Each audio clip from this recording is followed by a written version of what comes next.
Hello once again everyone, this is Matthew and I'm doing another tutorial for Anime Studio.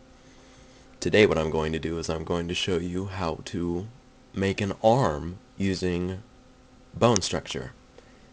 Now because of recent, happenings in research, I decided not to use bones, but for those who do and want to use bones for the cartoonish edge, I guess you could say, I'm going to show you how to do that in the easiest of ways. As you can see, I have 4 parts up. Well, 5 if you count the hand, but yeah, 4 parts. 5 parts. Ow. Okay. First, we have the wrist, which is a circle, and then we have an elbow, which is also a circle. Next, we have a tricep, which is this long part. Then we have the bicep, which is this long part, but it's shorter than the other. And then we have the hand, which is this large thing I made. Now, how we're going to do this. Of course, you got to make a bone layer right here. You add part, and then you put bone. And then the bone itself is just anything. It's kind of like a group where you drag stuff into it, but it's its own thing. I'm going to name it arm structure.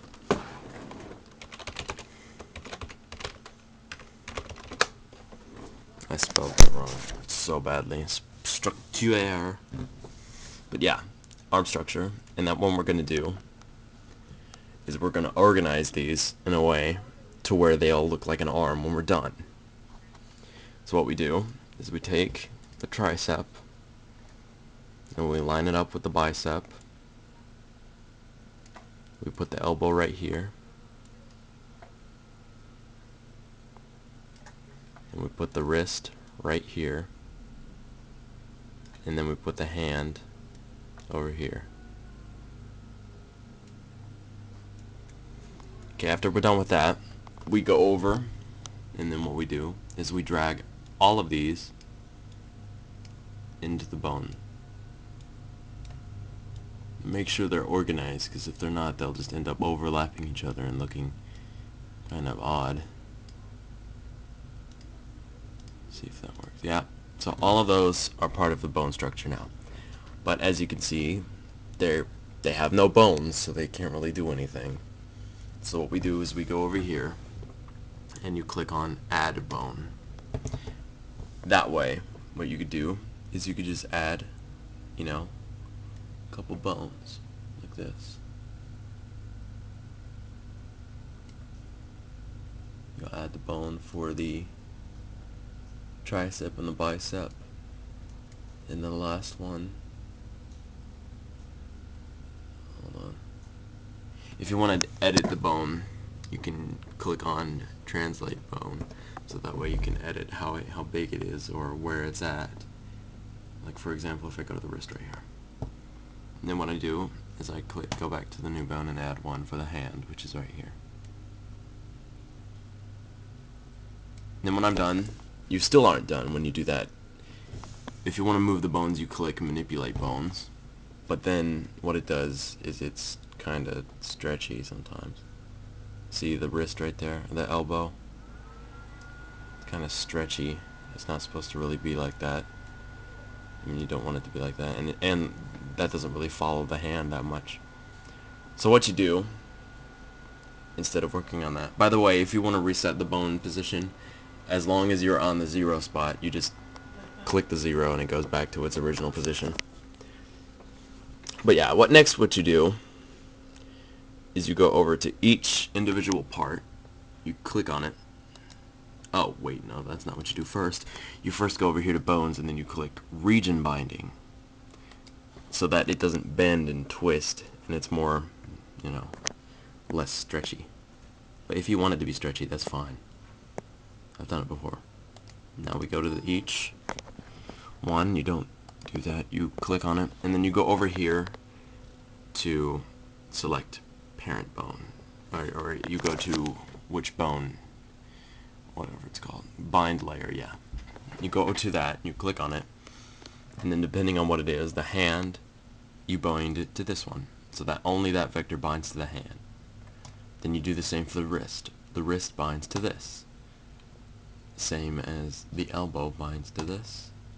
The tricep binds to that one, and the bicep binds to this one. Of course, you have to click on each one and then press which bone you want to do.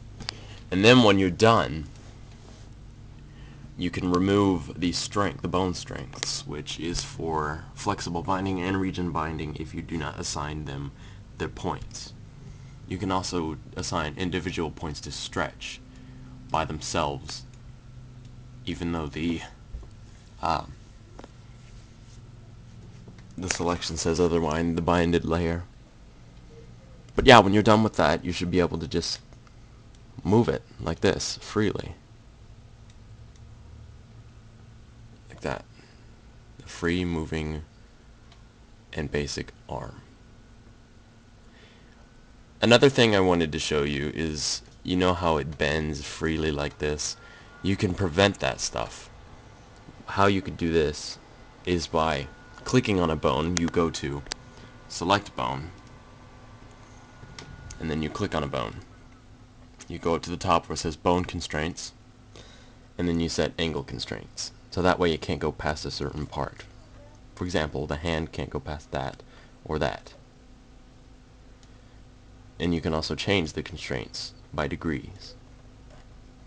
Right now I'm going to set that one to 70, and this one is going to be set to 145.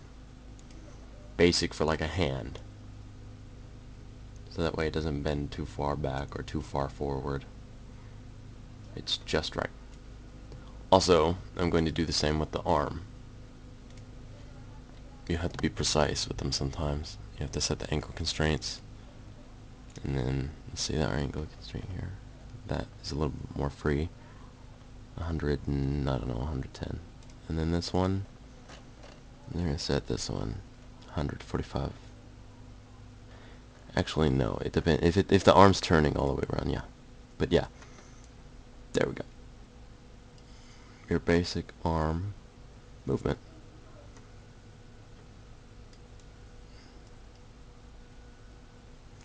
Also, another thing I forgot to show you is reparenting.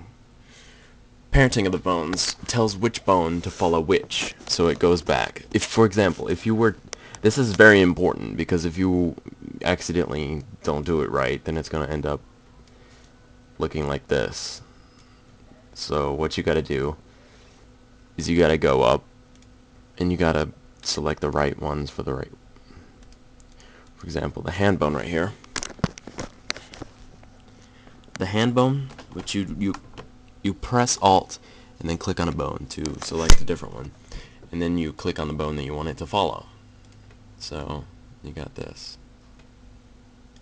Easy. Very quick. Very easy. You could do this in like 2 minutes. Not even that. This is a tutorial for that, and the next tutorial will show you how to switch hands with a switch, so you could do like multiple hand movements and such.